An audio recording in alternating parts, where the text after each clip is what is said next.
नमस्कार, न्यूज की पाठशाला में आप सभी का स्वागत है। मैं हूं सुशांत सिन्हा। वो पाठशाला जहां सबकी क्लास लगती है, वो पाठशाला जहां खबर का हर चैप्टर बड़े विस्तार से खुलता है, इतने विस्तार से कि आप उस खबर के मास्टर होके निकलते हैं। और न्यूज का फैमिली शो है, क्योंकि खबर इस अंदाज में है कि आपको क्या आपके बच्चों को भी समझ में आएगी। तो शुरू करते हैं आज की पाठशाला।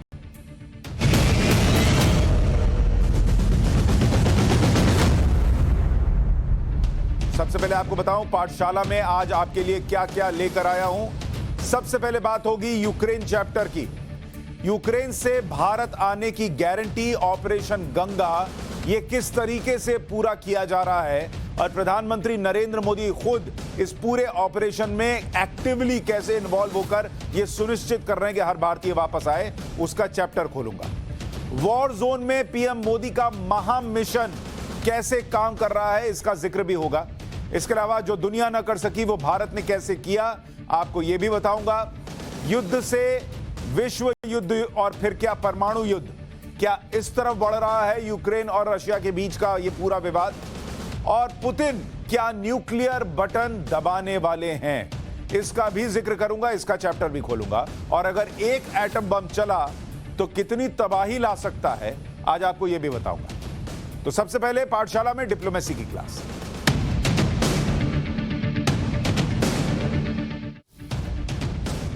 रूस और यूक्रेन के युद्ध में कोई भी जीते, लेकिन भारत की डिप्लोमेसी नहीं हारेगी। वो हमेशा जीतती रही है और जीतेगी, और इसका सबूत यूक्रेन में फंसे भारतीयों को निकालने का महामिशन ऑपरेशन गंगा है। यूक्रेन में मुसीबतें बहुत हैं, अब भी सैकड़ों छात्र वहां फंसे हुए हैं, सैकड़ों वहां के बॉर्डर पर हैं, लेकिन इन चुनौतियों के बीच भारत अपनी पूरी ताकत लगा रहा है। एक एक छात्र को वापस लाने के महामिशन में भारत कैसे जुटा हुआ है, आज आपको बताऊंगा। ये सब पढ़ने गए थे, इनको पहले जब एडवाइजरी जारी की गई तो सबको छात्रों में होता ना कि अरे कुछ नहीं होने वाला, रहो यार, मैं नहीं जा रहा, तुम क्या जाओगे। सब बैठे हुए थे, लेकिन जब वहां स्थिति बिगड़ी तो अब सब वापस आना चाहते हैं, और सब वापस आना चाहते हैं। एयर स्पेस बंद हो गया, लेकिन सरकार ने जो पूरी डिप्लोमेसी का इस्तेमाल किया है अपने लोगों को बचा कर लाने के लिए, उसकी चर्चा होना बड़ी जरूरी है। अभी तक सैकड़ों छात्र और नागरिक वापस लाए जा चुके हैं। यूक्रेन में इस समय इंडिया का नाम और तिरंगा सबसे बड़ा कवच बना हुआ है। यूक्रेन के बॉर्डर पर रोमानिया, पोलैंड, हंगरी के भारतीय दूतावास के अधिकारी डटे हुए हैं। बॉर्डर पर ही बसेस का अरेंजमेंट किया गया है, जिससे छात्र सुरक्षित ठिकानों पर पहुंचाए जा रहे हैं। इराक हो, सीरिया हो, अफगानिस्तान हो, दुनिया के किसी भी हिस्से में अगर कोई युद्ध हो, आपदा हो, तो वहां रहने वाले हिंदुस्तानी जानते हैं कि भारत सरकार उनको सुरक्षित निकालकर ले आएगी, क्योंकि पहले ऐसा हो चुका है और अब यूक्रेन में भी यही हो रहा है। इसकी तुलना आप दुनिया के ताकतवर मुल्कों से करिए तो आपको समझ आएगा कि आज भारत की जो हैसियत है वो क्या हो गई है। अमेरिका, चीन, जर्मनी, ब्रिटेन, ये सभी देश अपने नागरिकों को यूक्रेन से निकाल नहीं पाए। कीव में ब्रिटेन, जर्मनी की एम्बेसी फिलहाल बंद है। भारत की एम्बेसी लगातार काम कर रही है। फर्क देख रहे हैं आप। इसके अलावा अमेरिका केवल एडवाइजरी जारी करके शांत बैठ गया।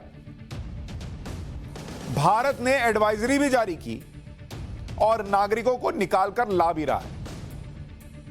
ब्रिटेन अपने नागरिकों से कह रहा है कि वो मदद की उम्मीद ना करें।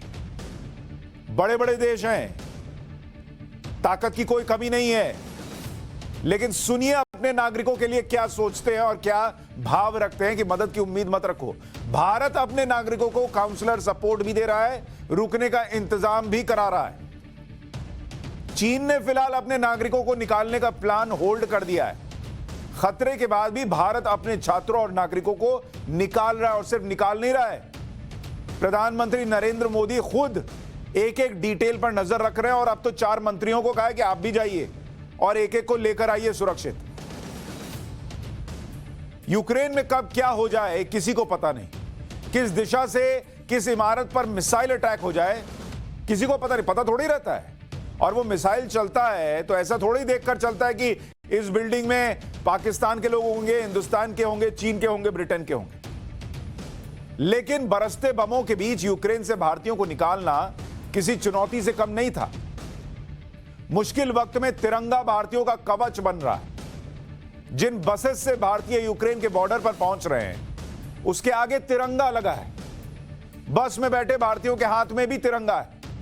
भारतीय दूतावास की तरफ से यह संदेश दिया गया है कि मुश्किल वक्त में निकलना पड़े तो गाड़ी के आगे बस तिरंगा लगा लीजिए।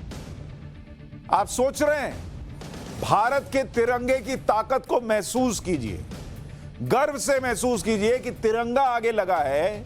उस वक्त जब बड़े बड़े देश अपने नागरिकों को छोड़े बैठे हैं, भारत अपने लोगों को निकाल भी रहा है। और तिरंगे की ताकत देखिए कि आगे तिरंगा लगा दिया तो कोई रोकने वाला नहीं है, कोई टोकने वाला नहीं है। और ऐसा इसलिए किया जा रहा ताकि युद्ध के बीच भारतीयों के वाहन निशाना न बने। सुनिए एक बार। खास बात ये जो है, जो आज हमें एक भारतीय होने का जो गर्व हो रहा है वो इसीलिए हो रहा है क्योंकि आज जब हमने हमारे राज्य टर्नोपिल से बॉर्डर की तरफ आए तो हमने बीच में 3 राज्य क्रॉस किए और तीनों राज्यों में हमें बिना चेकिंग के सिर्फ हमारी गाड़ी के ऊपर भारत का झंडा था, ये देखकर हमें जाने दिया। यहाँ पे बॉर्डर पर भी जितनी भी आर्मी है और जितने भी लोग हैं वो इंडियन लोगों को जो एक अलग रेस्पेक्ट और एक अलग जो ऑनर दे रहे हैं, वो आज हमारे लिए सही में प्राउड मूवमेंट है। ये हमें शो करता है कि क्या हमारा आज भारत की वर्ल्ड में वैल्यू है। I am proud Indian. Thank you. ऐसे मौके आते हैं तब पता चलता है कि भारत के तिरंगे की, भारत की डिप्लोमेसी की क्या ताकत दुनिया में आज हो गई है। वरना कई लोग तो गाना ही गा रहे हैं बीते 7 साल से कि अरे मौजूदा प्रधानमंत्री को तो विदेश नीति ही समझ में नहीं आती, सब उन्हीं को समझ में आता है उन लोगों को। अरे नरेंद्र मोदी ने ये कर दिया, अरे नरेंद्र मोदी ने वो कर दिया। आज इस तिरंगे की शान जो है वो दुनिया देख रही है, महसूस कर रही है। अब भाई अमेरिका को देख लीजिए, सबसे शक्तिशाली देश है ना। क्या बोलते हैं अमेरिका, मतलब बोले तो सुपर पावर मुंह से निकल जाता है। लेकिन वो भी यूक्रेन में फंसे अपने नागरिकों को सुरक्षित नहीं निकाल पा रहा है। यूक्रेन में करीब 23 से 30 हजार अमेरिकी नागरिक फंसे हुए हैं। 11 फरवरी को अमेरिकी राष्ट्रपति ने अमेरिकी नागरिकों को यूक्रेन छोड़ने की हिदायत दी थी। ये नहीं कि अब कहा कि हम निकाल के लाएंगे, बोल दिया कि छोड़ दीजिए। बाइडेन ने कहा था कि वो अमेरिकी नागरिकों को बचाने के लिए सेना नहीं भेज सकते क्योंकि इससे वर्ल्ड वॉर का खतरा पैदा हो जाएगा। 22 और 27 फरवरी को भी अमेरिका ने अपने नागरिकों के लिए एडवाइजरी जारी की थी। अमेरिका ने यूक्रेन में फंसे अपने नागरिकों से कहा कि वो यूक्रेन के पड़ोसी देशों के जरिए सुरक्षित वापसी कर सकते हैं। मतलब बस रास्ता बता दिया कि सुनो एक काम करो, उधर से आ जाना, पोलैंड से आ जाना, एक काम करो हंगरी से आ जाना। उसको नहीं पता किधर से आना है, उसको भी पता है, पता तो भारतीयों को भी है। यहां से विमान भेजे जा रहे हैं, मंत्री भेजे जा रहे हैं कि जाइए लेके आइए सबको। ये भारत कर रहा है और वो अमेरिका कर रहा है। अमेरिका सीधे अपने नागरिकों की मदद नहीं कर पा रहा है, अमेरिकी नागरिकों को खुद वापसी का इंतजाम करना होगा। ब्रिटेन के नागरिक भी यूक्रेन में फंसे हुए हैं, लेकिन ब्रिटेन भी अपने नागरिकों को यूक्रेन से निकाल नहीं पाया है। ब्रिटेन ने 17 फरवरी को एडवाइजरी जारी की। क्या कहा? रूस के मिलिट्री एक्शन के बीच नागरिकों की ज्यादा मदद नहीं कर पाएंगे। मतलब झाड़ दिया कि नहीं हो पाएगा बॉस, क्या करें। ब्रिटिश नागरिक सरकार से ज्यादा उम्मीद ना रखें। ब्रिटिश एम्बेसी राजधानी कीव में बंद हो गई है और एम्बेसी का काम यूक्रेन के पश्चिमी शहर ल्वीव से ऑपरेट हो रहा है। जर्मनी, उसका भी यही हाल है। 12 फरवरी को जर्मनी ने अपने नागरिकों के लिए एडवाइजरी जारी की। उसमें उसने कहा कि फौरन यूक्रेन छोड़ दीजिए, सरकार की तरफ से इवैक्यूएशन अभी संभव नहीं, हम नहीं कर पाएंगे बाद में। जर्मनी ने अपने नागरिकों के लिए हेल्पलाइन नंबर जारी किए। कीव में जर्मन एम्बेसी फिलहाल बंद कर दी गई है।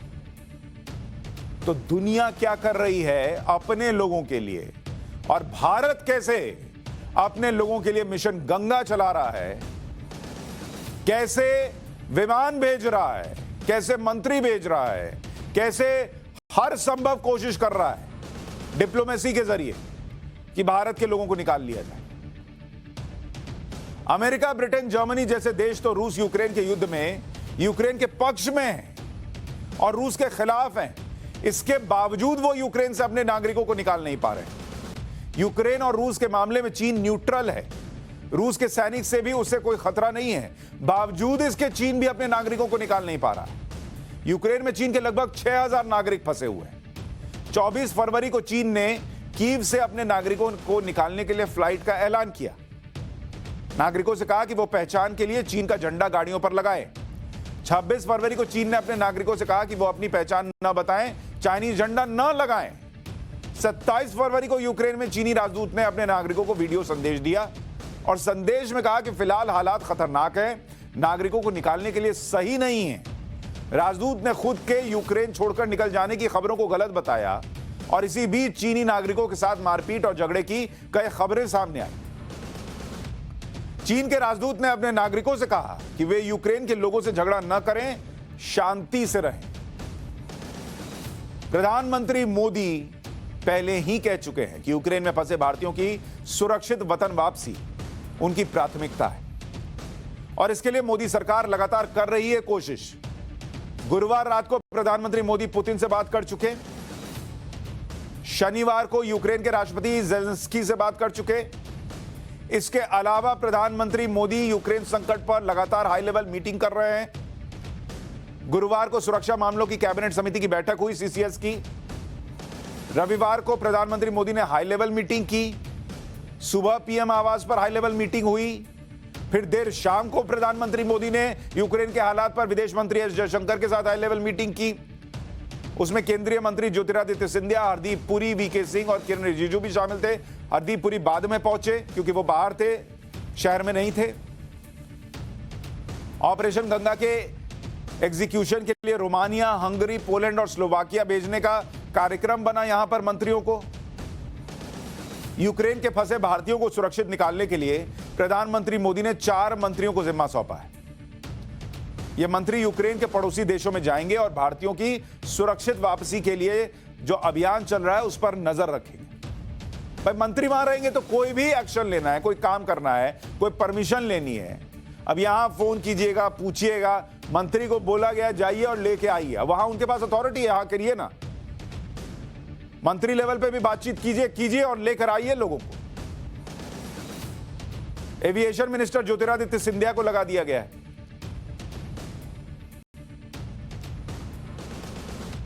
और ज्योतिरादित्य सिंधिया जो है उनको बोला गया है कि आप रोमानिया और मोल्दोवा जाइए। तो ज्योतिरादित्य सिंधिया रोमानिया चले जाएंगे।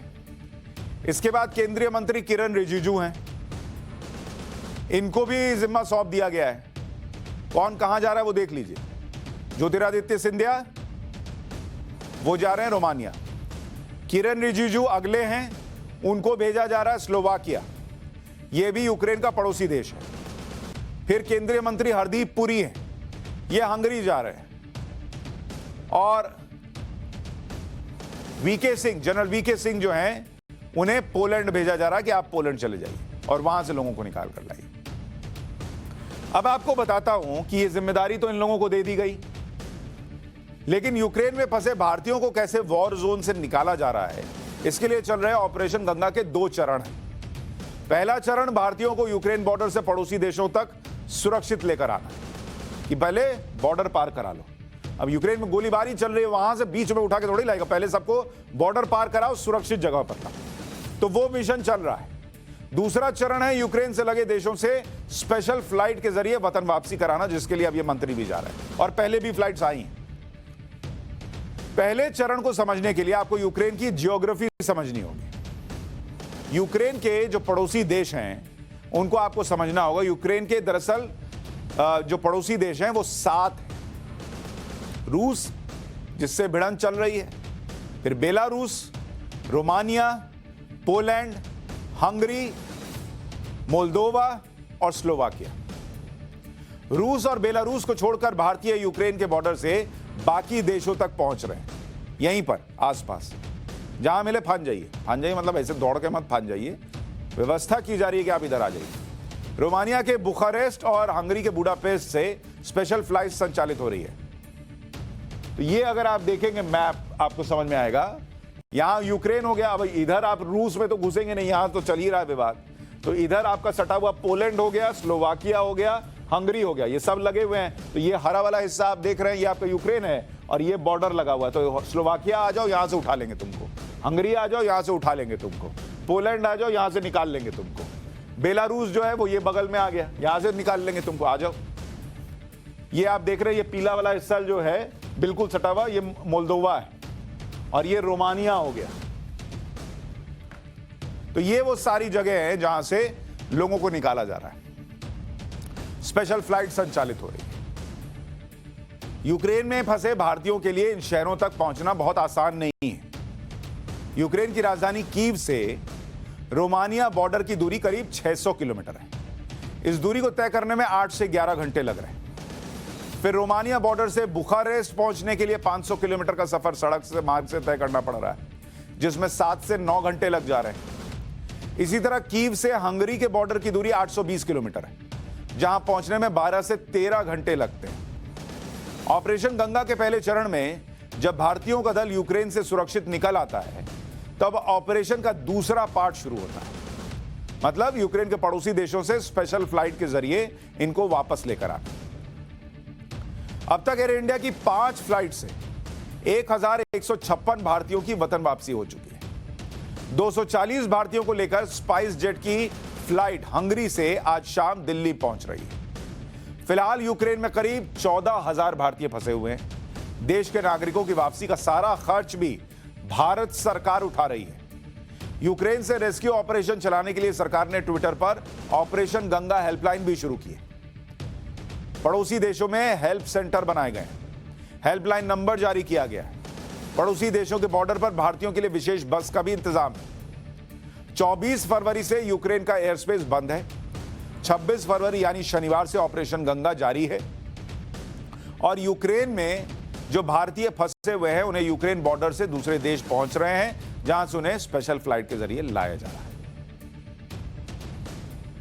मोदी जी और हिमंता बिस्वा शर्मा जी की हम लोग शुक्रिया अदा करना चाहते हैं कि इतनी भयंकर परिस्थिति में से हम लोग को निकाल के इतने अच्छे से सुरक्षित से अपने देश लेके आए। I want to say thanks to our Prime Minister, our Embassy of India, and also to all the officials that arranged all these flights and everything, and experience was very good. जिस तरह के हालात हैं अभी, मुझे तो लगा नहीं था कि मैं वहाँ से वापस आ सकूँगी. Literally, even after every 5 minutes there was a bomb in the Kyiv.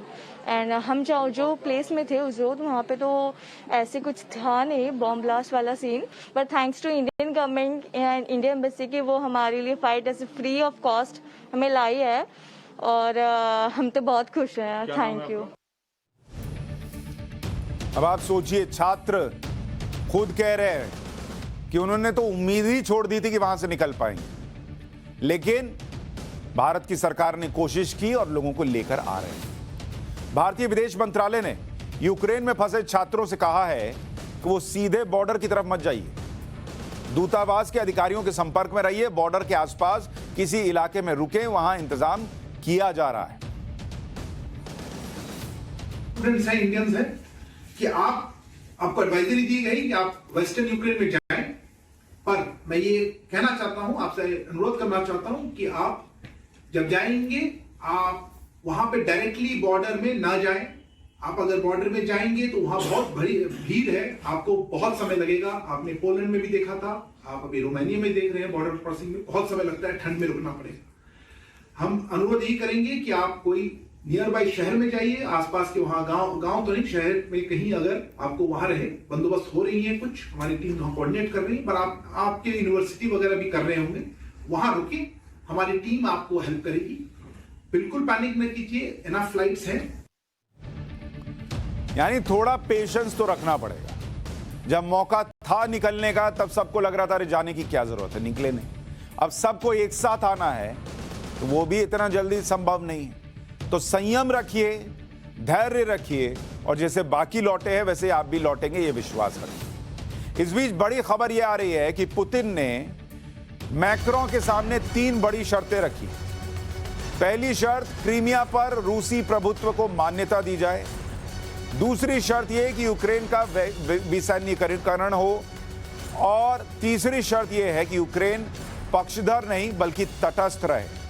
आज यूक्रेन और रशिया दोनों के प्रतिनिधि लगातार बातचीत कर रहे थे. कई घंटे ये बातचीत चली है और बताया जा रहा है कि 3 शर्तें जो है वो रखी गई हैं कि भैया आपको ये 3 काम करना पड़ेगा, तभी रूस जो है वो आगे के बारे में सोचेगा. एक, क्रीमिया पर रूस का प्रभुत्व है ये मान लीजिए, इसको नकार के कुछ मिलेगा नहीं. दूसरा, यूक्रेन का विसैन्यीकरण हो और तीसरा कि यूक्रेन पक्षधर नहीं बल्कि तटस्थ रहे, ये कह दिया गया. अब हम आपको यूक्रेन में फंसे भारतीयों के बारे में बता रहे थे. इसमें बड़ी संख्या स्टूडेंट्स की है। अभी आप सुन भी रहे थे ना, स्टूडेंट्स बातचीत कर रहे थे। यूक्रेन में करीब 20,000 भारतीय छात्र हैं, 2/3 तो मेडिकल के स्टूडेंट हैं। भारत में मेडिकल स्टूडेंट्स के लिए यूक्रेन सबसे पसंदीदा देश है। यूक्रेन जाकर मेडिकल की पढ़ाई करने की 4 अहम वजह हैं। एक, भारत में मेडिकल सीट की कमी है, क्योंकि यहां तो सबको बचपन से ही डॉक्टर इंजीनियर बनना है, तो सब तो बन नहीं सकते। दूसरा, यूक्रेन में मेडिकल कोर्स की कम फीस है, पैसा कम देना पड़ता है। तीसरा, यूक्रेन की एमबीबीएस डिग्री भारत समेत कई देशों में मान्य है, तो वहां से डिग्री लेने के बाद आप यहां प्रैक्टिस कर सकते हैं। और चौथा, कि वहां एंट्रेंस एग्जाम नहीं होता, सीधे एडमिशन हो जाता है, तो नंबर का, कट ऑफ का, ये सब का झंझट ही नहीं है। तो इसलिए बहुत बड़ी संख्या में छात्र जो है वो भारत से उठते हैं और यूक्रेन चले जाते हैं। इसलिए जो छात्र वहां फंसे हैं उसमें ज्यादातर वो है जो मेडिकल की पढ़ाई करने गए। भारत में डॉक्टर बनना मुश्किल क्यों है? भारत में मेडिकल कॉलेज और एमबीबीएस सीट्स देखें तो आपको समझ में आएगा कि भारत एक अलग लड़ाई लड़ता है जब आप बात करते हैं कि भाई यहां पर क्यों नहीं बन सकते। भारत में अगर आप देखेंगे, भारत के अंदर 553 मेडिकल कॉलेज, 553 मेडिकल कॉलेज ये भारत के अंदर मौजूद है। ठीक है भाई, और इसमें सीट कितनी है एमबीबीएस की? 84,375 सीट है एमबीबीएस की। अब आप बताइए,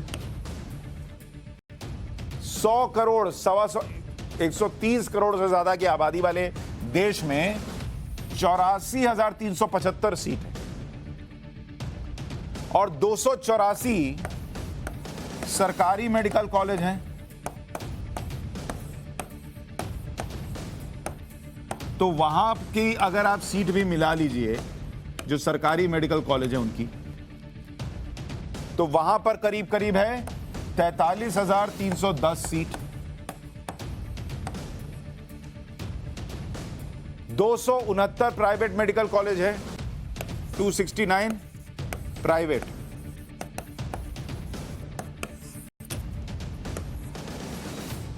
यहां 41,065 है।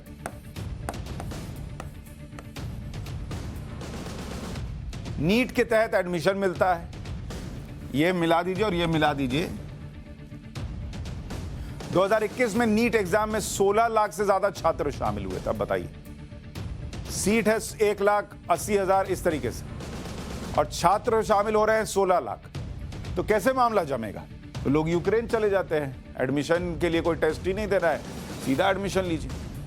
अच्छा, जब बाहर प्लेट लगता है और उसमें यूक्रेन की डिग्री लिखिएगा तो आधा लोग तो उसी में चमचमा जाते हैं, अरे डॉक्टर साहब विदेश से पढ़ के आए हैं, अच्छे ही होंगे। भारत में एमबीबीएस की पढ़ाई बहुत महंगी है, और यह दूसरा कारण है कि छात्र जो है वो यूक्रेन का रुख करते हैं।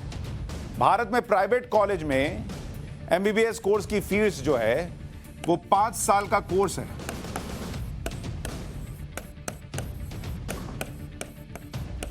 ये एमबीबीएस का बता रहा हूं, 5.5 साल, 5.5 साल, और इसकी फीस है 1 करोड़ से लेकर, ये 1 करोड़ में ही आप चमचमा गए, 1 करोड़ से लेकर 5 करोड़ रुपए तक की फीस जो है वो भरनी पड़ जाती है।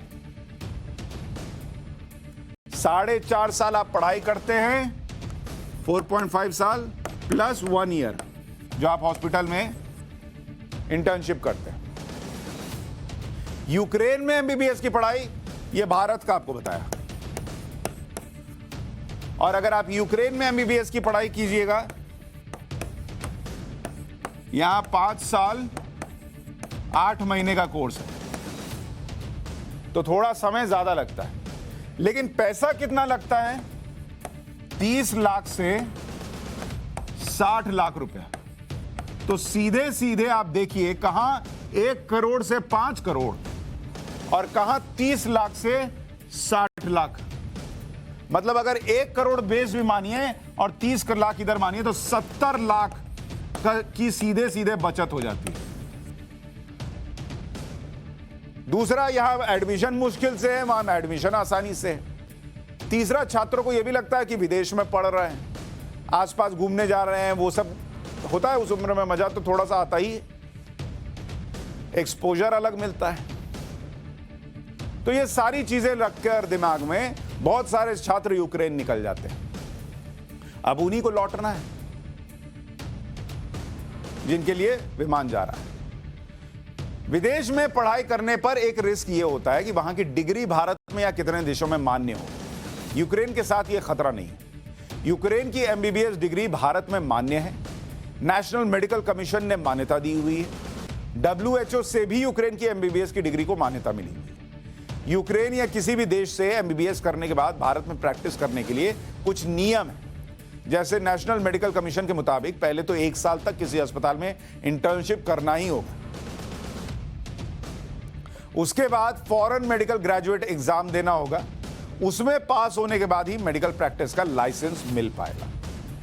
इसके अलावा यूक्रेन में एमबीबीएस की पढ़ाई अंग्रेजी में होती है, जिससे वहां की लोकल भाषा सीखने का झंझट भी नहीं रहता। भारत में लगभग जो आबादी है हमारी, भारत की आबादी अगर आप देखेंगे 140 करोड़ के करीब है हम लोग। यह हमारी आबादी है। 130 करोड़ बोलते बोलते कब 140 करोड़ हो गए पता ही नहीं चला। और मेडिकल कॉलेज कितने हैं? 553 मेडिकल कॉलेज, जबकि 4 करोड़ 4 लाख की आबादी वाले 4 करोड़ 40 लाख ये आबादी है। कहां की? ये आबादी है यूक्रेन की। कहां 140 करोड़ और कहां 4 करोड़ 40 लाख। और वहां मेडिकल कॉलेज कितने हैं? वहां 33 मेडिकल कॉलेज। और वहां विदेशों में ये कल्चर भी नहीं है कि सबको डॉक्टर इंजीनियर ही बनना है, इसलिए वहां आसानी से एडमिशन मिल जाता है। समझ रहे हैं बात को? यूक्रेन से किसी का निकलना इस वक्त आसान नहीं है, क्योंकि वहां 5 दिन से भयानक युद्ध चल रहा है। शहर शहर में बम फट रहा है। संयुक्त राष्ट्र मानवाधिकार संगठन के मुताबिक यूक्रेन में 5 दिन में, यूक्रेन के अंदर 5 दिन और कितनी मौत हुई है आपको पता है? 102 नागरिक। और ये नागरिक का बता रहा हूं, सैनिकों का जिक्र नहीं कर रहा हूं अभी। ये मारे जा चुके हैं, ये यूएन कह रहा है। 304 घायल। इस चीज को, इस आंकड़े को समझिएगा, तब पता चलेगा कि कितने खतरे के बीच लोगों को निकालकर लाया जा रहा है भारत। करीब 4,22,000 नागरिक यूक्रेन छोड़कर भाग चुके हैं। अच्छा, यूक्रेन के गृह मंत्रालय का दावा है कि युद्ध में अब तक 352 यूक्रेनी नागरिक मारे गए। ये आपको यूएन का बताया, यूएन जो दावा कर रहा है। वहां की सरकार दावा कर रही है कि ये जो आंकड़ा 102 नहीं है, ये 352 है। 352 लोगों की मौत हुई और इसमें 14 बच्चे भी हैं। और जो घायलों का आंकड़ा है वो वहां की सरकार कह रही है कि 1684 है, 304 नहीं है। तो इससे आपको भयावहता और ज्यादा पता चलती है। 5 दिन के इस युद्ध में रूस का दावा है कि उसने अब तक यूक्रेन के 314 टैंक और सैन्य गाड़ियां तबाह की हैं, 31 कमांड और कम्युनिकेशन पोस्ट नष्ट किए हैं, 57 रॉकेट सिस्टम नष्ट किए हैं, एक S-300 मिसाइल सिस्टम नष्ट किया है, 8 एयर मिसाइल डिफेंस सिस्टम तबाह किए हैं। यह यूक्रेन दावा करता है। यूक्रेन का दावा है कि उसने अब तक रूस के 5,300 सैनिकों को भी मार दिया है, 816 सैन्य गाड़ियां भी नष्ट की हैं और 191 रूसी टैंक नष्ट किए हैं, 58 लड़ाकू विमान, हेलीकॉप्टर सब तबाह कर दिए। कीव में रूसी सेना के हमले में यूक्रेन का कार्गो प्लेन AN-225 मरिया यह तबाह हो गया और यह दुनिया का सबसे बड़ा कार्गो प्लेन था। यह अनोखा प्लेन 276 फीट लंबा और एक बार में 250 टन तक का वजन ले जा सकने में सक्षम था। इसको तस्वीर को आप देखिए, ये पुरानी तस्वीर है, अभी तो ये खत्म हो गया, लेकिन अपने आप में समझिए कि जैसे आसमान में उड़ता हो, तो ऐसा लगेगा आपको कि नीचे जो है बहुत दूर तक अगर ये जा रहा है तो परछाई बन जाए। इसको आप कहिए कि आसमान में उड़ता है तो आसमान को छेक लेता है, भर देता है। इस विमान को यूक्रेन की एंटोनोव एयरलाइंस ऑपरेट करती है और इसे यूक्रेन की कंपनी यूक्रोबोरोनप्रोम बनाती है। यूक्रेनियन भाषा में मरिया का मतलब सपना होता है। मरिया को फिर से बनाने में करीब 23,000 करोड़ रुपए और 5 साल का वक्त लगेगा। कितना नुकसान हो गया। युद्ध में इस वक्त की स्थिति क्या है? यूक्रेन की राजधानी कीव के आसपास के जो इलाके हैं उस पर रूस के सैनिकों का कंट्रोल है। तो आपको जरा मैप के जरिए दिखाता हूं कि अभी की स्थिति क्या है। अगर आप देखेंगे कि अभी पूरे ओवरऑल क्या स्थिति बन रही है, यहां मैप डालिए जरा, आपको दिखाता हूं। रूस के बॉर्डर से सटा हुआ जो खार्किव है वहां रशियन फोर्स का कंट्रोल हो गया है। डोनबास क्षेत्र के डोनेस्क और लुहांस्क पर भी रूस का कंट्रोल है। क्रीमिया से सटे इलाकों पर भी रशियन फोर्स का कंट्रोल हो चुका है। ओडेसा पोर्ट से लगे इलाकों का कंट्रोल भी रशियन फोर्स के हाथ में है। तो ये जो आप लाल हिस्से देख रहे हैं ये सब रशिया के हाथ में जा चुके हैं और कीव तक रूस की सेना पहुंच रही है, ये बताया जा रहा है।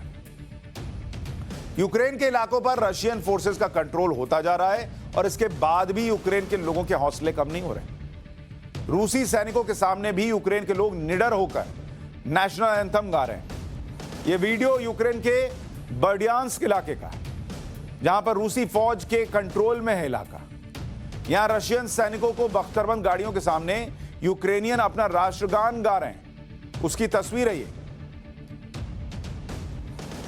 लड़ाई छिड़ने के बाद आज पहली बार रूस और यूक्रेन बातचीत के लिए मेज पर भी बैठे। बहुत दिन बाद कुछ पॉजिटिव हुआ। बेलारूस में दोनों पक्षों की बातचीत हो रही है, लेकिन दोनों तरफ से तेवर कड़े ही हैं। लेकिन अच्छी बात यह है कि कम से कम टेबल पर तो आए। जंग के मैदान में खड़े रहिएगा तो रास्ता नहीं निकलता, रास्ता टेबल पर ही निकलता है। और इस स्थिति में बातचीत किस नतीजे पर पहुंचती, इसको लेकर चर्चाएं बहुत हुई, लेकिन किसी नतीजे पर पहुंचती दिख नहीं रही है बातचीत। सवाल यह भी है कि जब युद्ध में दोनों देश उतर चुके और युद्ध से ही नतीजा निकालने को सबने मन बना लिया, तो फिर क्या यह बातचीत सिर्फ एक धोखा है, या फिर दोनों देश इस बातचीत के बीच खुद को रणनीतिक तौर पर मजबूत करना चाहते हैं? अच्छा, इसके बीच पुतिन ने क्या किया? उन्होंने अपने न्यूक्लियर फोर्स को स्पेशल अलर्ट पर रहने के लिए कह दिया। मतलब दुनिया को लगा कि अब तो ये परमाणु हथियार इस्तेमाल कर लेंगे। पूरी दुनिया में खलबली मच गई। हालांकि न्यूक्लियर फोर्स को अलर्ट पर करने का मतलब यह नहीं है कि रूस एटम बम गिरा ही देगा, लेकिन लोग अब यह बात करने लगे कि पुतिन के बारे में अक्सर दुनिया गलत साबित होती रही है, क्या पता सच में गिरा दे। जैसे कहा गया था कि क्रीमिया पर पुतिन कभी कब्जा नहीं करेंगे, लेकिन पुतिन ने ऐसा किया। कहा गया कि डोनबास में पुतिन कभी अटैक नहीं करेंगे, लेकिन पुतिन ने ऐसा किया। यह भी कहा गया कि पुतिन कभी यूक्रेन के खिलाफ युद्ध नहीं करेंगे। चल रहा है युद्ध। यानी पुतिन ये नहीं कर सकते, वो नहीं कर सकते, ये बात पुतिन पर अप्लाई नहीं होती। एक बार वो कमिटमेंट कर देते तो फिर अपनी भी नहीं सुनते। वो वाला माहौल है उनका। तो इस भ्रम में कोई ना रहे कि अरे कोई चांस ही नहीं है कि न्यूक्लियर बम नहीं गिराएंगे। पुतिन क्या कर देंगे ये कोई नहीं जानता। वो पुतिन है, कुछ भी कर सकते हैं। हालांकि न्यूक्लियर बटन दबा देंगे ये थोड़ा लोगों को मुश्किल लग रहा है, लेकिन कौन जानता है। आप याद कीजिए, यूक्रेन युद्ध पर पुतिन का हाल में एक बयान आया था। उन्होंने कहा था कि किसी ने भी यूक्रेन मामले में दखल दिया तो रूस तुरंत एक्शन लेगा और इससे जो नुकसान होगा वैसा आपने इतिहास में कभी नहीं भुगता होगा। हम कुछ भी करने के लिए तैयार हैं। यह पुतिन का बयान था। अब आप सोच लीजिए, जब कोई आदमी कह रहा है कि कुछ भी कर गुजरेंगे, तो उस कुछ में तो न्यूक्लियर वॉर भी हो सकता है ना भाई। दुनिया में 9 देशों के पास एटम बॉम्ब है। अगर आप देखेंगे दुनिया के अंदर परमाणु हथियार जो हैं वो 9 देश के पास है। 9 देश। और इन 9 देशों में परमाणु हथियार किस किस के पास है? एक तो भैया हमारा रूस हो गया, वो तो कह ही रहा है कि हम तो तैयार हैं। दूसरा अमेरिका हो गया, वो अलग जो है न्यूक्लियर हथियार लिए बैठा है। तीसरा चीन, फिर फ्रांस, उसके बाद जो है ब्रिटेन और भारत हो गए, इनके पास भी न्यूक्लियर हथियार है। ठीक है, और पाकिस्तान, इनका वाला कितना चलेगा ये पता नहीं, लेकिन है, बनाए हुए कह रहे हैं। उसके बाद इजराइल हो गया, और आखिर में उत्तर कोरिया, नॉर्थ कोरिया। ये किम जोंग उन वाला नहीं देखते हैं, जो ड्रामा वाला न्यूज सब दिखाते हैं, वो लोग बहुत उत्तर कोरिया दिखाते हैं। तो ये 9 देश हैं जिनके पास न्यूक्लियर वेपन्स हैं। इसमें रूस और अमेरिका के पास, रूस और अमेरिका के पास सबसे ज्यादा एटम बॉम्ब है। रूस के पास कहते हैं कि 5,977 एटम बॉम्ब है, 5,977। और उसके बाद अमेरिका आता है 5,428। दुनिया में कुल करीब 12,705 एटम बॉम्ब हैं। अब आप सोचिए 12,000 में से 5, 10 और 11,000 से तो ज्यादा इन्हीं दोनों के पास है, और कुल 12,705 है। इनमें जिन जिन देशों में एटम बॉम्ब किसी परमाणु हमले का जवाब देने के लिए डिप्लॉयड है, उनमें रूस हो गया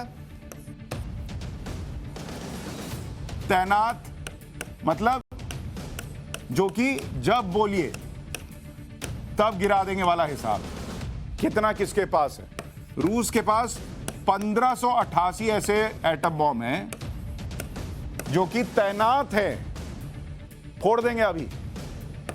उसके बाद अमेरिका हो गया, अमेरिका के पास ऐसे बॉम्ब की संख्या 1644 एटम बॉम्ब है जो कि अमेरिका ने तैनात किए हुए हैं, भाई अभी गिरा देंगे। फ्रांस के पास जो है 280 है, 280। और यूनाइटेड किंगडम, यूके के पास 120। कौन किसके साथ है आपको पता ही है। और ये भाई साहब जो है तैयारी किए बैठे हैं, और इनके पास तो 1588 बम है। अमेरिका, रूस, ब्रिटेन, फ्रांस जैसे देशों के पास वो एटम बॉम्ब हैं जो लड़ाकू विमान से लेकर पनडुब्बियों और मिसाइलों के जरिए गिराए जा सकते हैं। इतिहास में एटम बॉम्ब सिर्फ एक बार ही गिरा है। वो अमेरिका ने दूसरे विश्व युद्ध के दौरान अगस्त 1945 में जापान पर गिराया था। इसमें पहला बम अमेरिका ने जापान के शहर हिरोशिमा में 6 अगस्त 1945 को गिराया था। यह करीब 4,400 किलोग्राम का था और यूरेनियम बम था। इस बम को लिटिल बॉय नाम दिया गया था। अमेरिकी B-29 विमान ने इसे 31,000 फीट की ऊंचाई से गिराया। बम ने हिरोशिमा के 13 स्क्वायर किलोमीटर तक के इलाके को तबाह कर दिया था। हिरोशिमा में करीब 80,000 लोग तो उसी वक्त तुरंत मर गए। सोचिए क्या तीव्रता रही होगी इस बम की। 1945 के अंत तक मरने वालों का आंकड़ा 1,40,000 पहुंच गया था। इसके 2 दिन बाद 9 अगस्त 1945 को अमेरिका ने दूसरा एटम बॉम्ब जापान के दूसरे शहर नागासाकी पर गिराया था। यह हिरोशिमा पर गिरे एटम बॉम्ब से भी बड़ा बॉम्ब था। यह वाला करीब 4900 किलोग्राम का प्लूटोनियम बॉम्ब था। इस बम को फैट मैन नाम दिया गया था। इसे B-29 लड़ाकू विमान से 29,000 फीट से गिराया गया। इसने नागासाकी के 8 स्क्वायर किलोमीटर का जो इलाका था वो पूरा इलाका तबाह कर दिया। इससे नागासाकी में 75,000 लोगों की तुरंत मौत हो गई। 1945 के अंत तक मरने वालों का आंकड़ा 1,40,000 पहुंच गया। इस महाविनाश के तीसरे दिन ही दूसरे विश्व युद्ध में जापान ने सरेंडर कर दिया था। उसके बाद जो लोगों को बीमारियां हुई, बच्चे जो हैं वो विकृतियों के साथ पैदा हुए, भयावह था। दूसरे विश्व युद्ध तक अमेरिका ही इकलौता न्यूक्लियर पावर देश था, लेकिन जापान पर एटम बम गिराने के बाद दुनिया को एटम बम की ताकत का पता चला। 1949 में 1949 का साल था।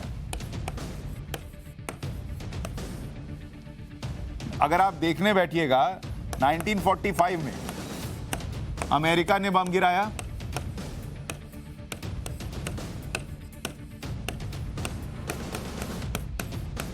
और ये एटम बम की बात हो रही है। यहां लिख देता हूं, एटम बम। मामूली बम की तो बात ही नहीं कर रहे हैं, वो तो सब लिए घूम रहे हैं। उसके बाद 1949 इसमें सोवियत संघ,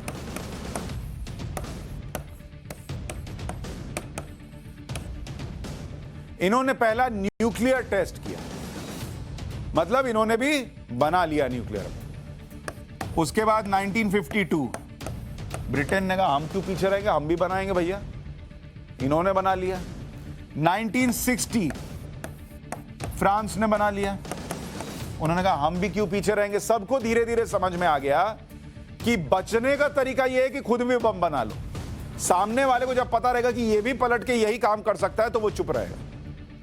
उसके बाद 1964 चाइना ने बना लिया कि भाई हम क्यों पीछे रहेंगे।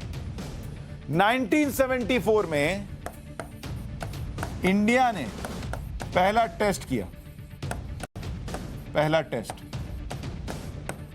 और दुनिया को अपनी ताकत दिखाई। रूस यूक्रेन के साथ ही एक अहम देश है बेलारूस। बेलारूस का बॉर्डर रूस और यूक्रेन दोनों से लगता है।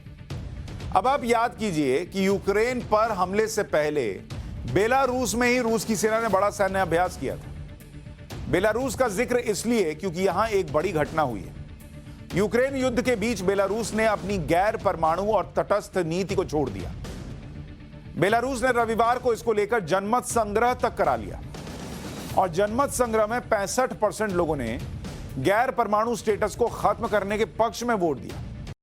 मतलब यह हुआ कि बेलारूस अब अपनी सीमा के अंदर परमाणु हथियार रख सकता है और रूस को एक तरह से संवैधानिक अनुमति दे दी है कि वो बेलारूस का इस्तेमाल परमाणु हथियार लॉन्च करने के लिए कर सकता है।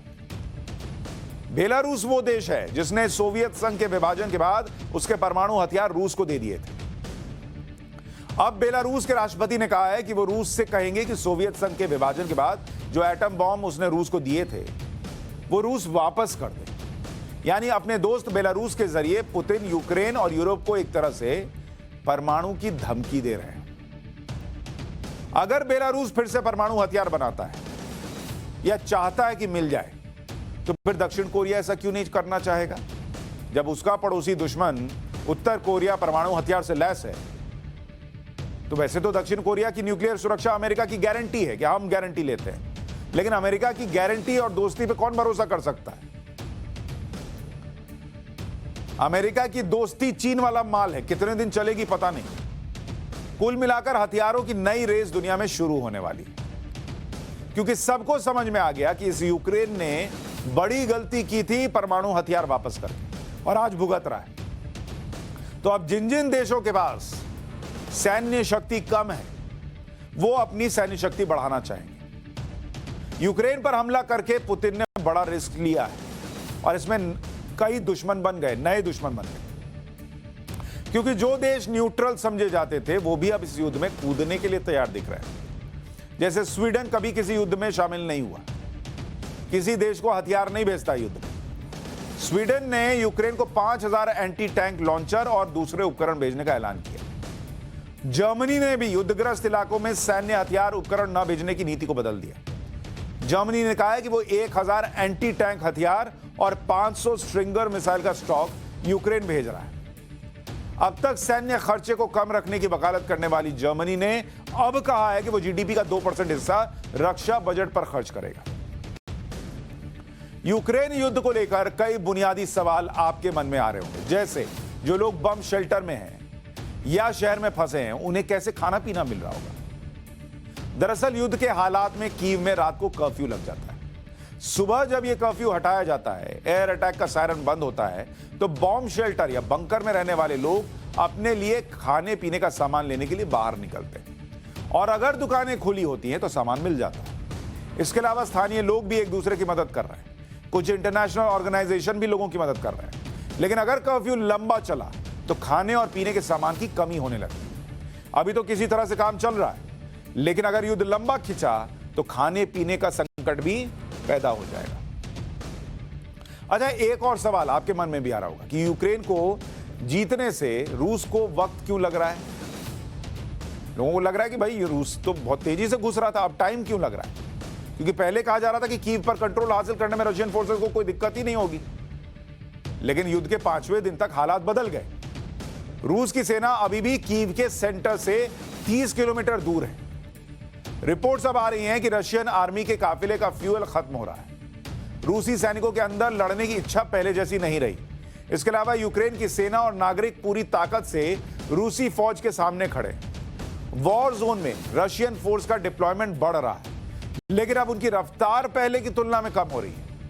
इसके अलावा खार्किव और कुछ दूसरे इलाकों में आमने सामने की लड़ाई से भी रूसी सेना की रफ्तार कम हुई है। एक बहुत बड़ी खबर यह भी आ रही है इस वक्त कि इस पूरे मामले में यूक्रेन को लेकर पीएम मोदी ने बड़ा बयान दिया है। पड़ोसी देशों की भी मदद करेगा भारत, यह बड़ा बयान।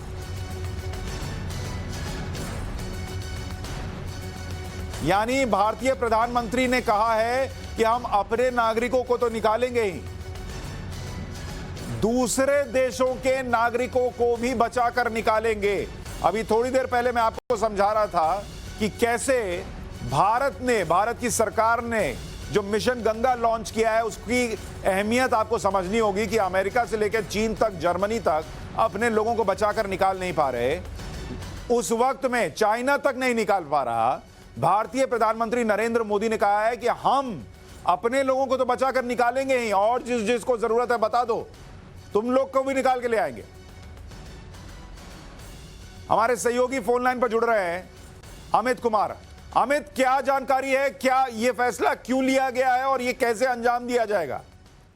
देखिए, सबसे बड़ी बात कि इसमें इसको अंजाम देने की का जो प्लानिंग है वो इसी तरह से, क्योंकि भारत के जो मंत्री को जो भेजा गया है सराउंडिंग कंट्रीज में, अगर दूसरे देश जो कि जिनको लगता है कि भारत इसमें उन्हें मदद कर सकता है तो भारत इसमें मदद करने को तैयार है। क्योंकि जब वहां पे मंत्री होंगे, वहां पर हम उन जो भारतीयों को लाने के लिए जब वहां पे हमारे प्लेन होंगे, तो ऐसे में और ऐसे में अगर आस पड़ोस के देशों को लगता है कि भारत उसकी इसमें मदद कर सकता है तो भारत इसके लिए तैयार है। ये दिखाता है कि भारत कैसे, और प्रधानमंत्री मोदी कैसे ग्लोबल तौर पे न सिर्फ अपने, जैसे कि आपने वैक्सीनेशन के वक्त भी देखा या कोविड के वक्त भी देखा कि कैसे अपने तो देश पे लोगों को बचाया ही, लेकिन दूसरे दुनिया को बचाने के लिए भी प्रधानमंत्री मोदी हमेशा खड़े रहते थे। तो उसी तर्ज पर इस बार भी जब अपने लोगों को बुला रहे हैं, अपने लोगों को वापस ला रहे हैं, तो ऐसे में पड़ोसी देश जो भी ऐसे डेवलपिंग कंट्रीज है जिनको लगता है कि इसमें उनकी मदद दे सकते हैं, भारत बढ़ चढ़कर मदद करने को तैयार है। और यही मोटो है भारत का कि सिर्फ, और ये आप बिल्कुल सही कह रहे हैं अमित कि भारतीय प्रधानमंत्री नरेंद्र मोदी ने लगातार ये दिखाया है कि भारत वसुधैव कुटुंबकम सिर्फ कहता नहीं है बल्कि करता भी है, मानता भी है। ये उसका मंत्र भी है, चाहे वैक्सीन देने की बात हो, चाहे किसी तरीके की मदद देने की बात हो, या अब दूसरे देशों के लोगों को बचाकर लाने की बात हो। आप देखिए कितना बड़ा कदम है ये। लोग अपने देश के लोगों को बचाकर नहीं ला पा रहे, भारत जो है वो अपने देश के लोगों को बचाकर तो लाएगा ही, दूसरे देश के लोगों को भी बचाकर लाएगा और यूक्रेन में दवाइयां भी देगा। यानी एक तरफ यूएनएससी में वोटिंग से अलग रहकर भारत अपने पुराने दोस्त रशिया का भी साथ दे रहा है, लेकिन जो मानवता का तकाजा है उसको भी नहीं भूल रहा। यूक्रेन में लोग जो घायल हो रहे हैं उनको दवाइयां भी भारत भेज रहा है। इस वक्त पूरी दुनिया में अगर किसी देश की मिसाल दी जा सकती है तो वो भारत है। जिस तरह से भारत ने अपने आप को पेश किया है, और किसी की हिम्मत नहीं कि भारत के स्टैंड पर सवाल उठा दे।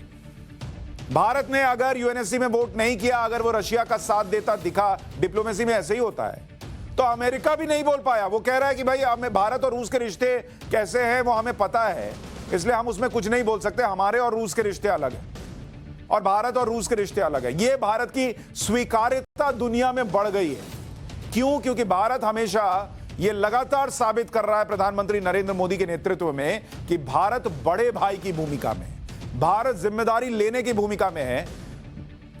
भारत जो है वो आंख से आंख मिलाकर चलना चाहता है और चल रहा है बीते कुछ वर्षों से। और वहां के चैलेंजेस देखिए आप, उतने चैलेंज के बीच भी एक प्रधानमंत्री ये निर्णय लेते हैं कि ठीक है, सबको बचा के लाओ। ये जो मैसेज है दुनिया के लिए जबरदस्त है। अब दुनिया गजबे है, कहे या ना कहे प्रधानमंत्री नरेंद्र मोदी के इस कदम पर, लेकिन पाठशाला में वक्त है गजबे है।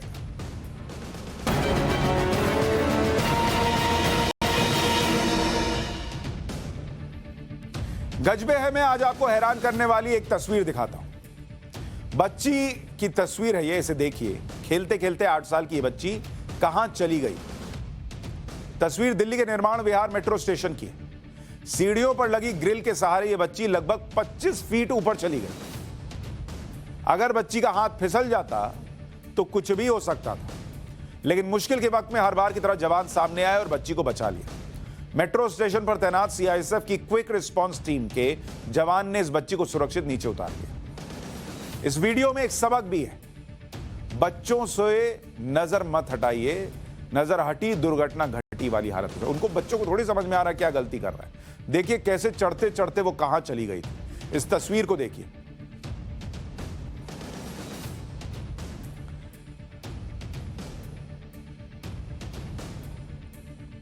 तो बच्चों पर गुस्सा होने की बजाय उन पर नजर ज्यादा रखिए। तभी तो वो बच्चे है ना, नहीं समझ पा रहे कि वहां से गिरेंगे तो क्या होगा। आपको ही तो ध्यान देना होगा। पाठशाला में आज के लिए इतना ही। कल आपसे फिर मुलाकात होगी।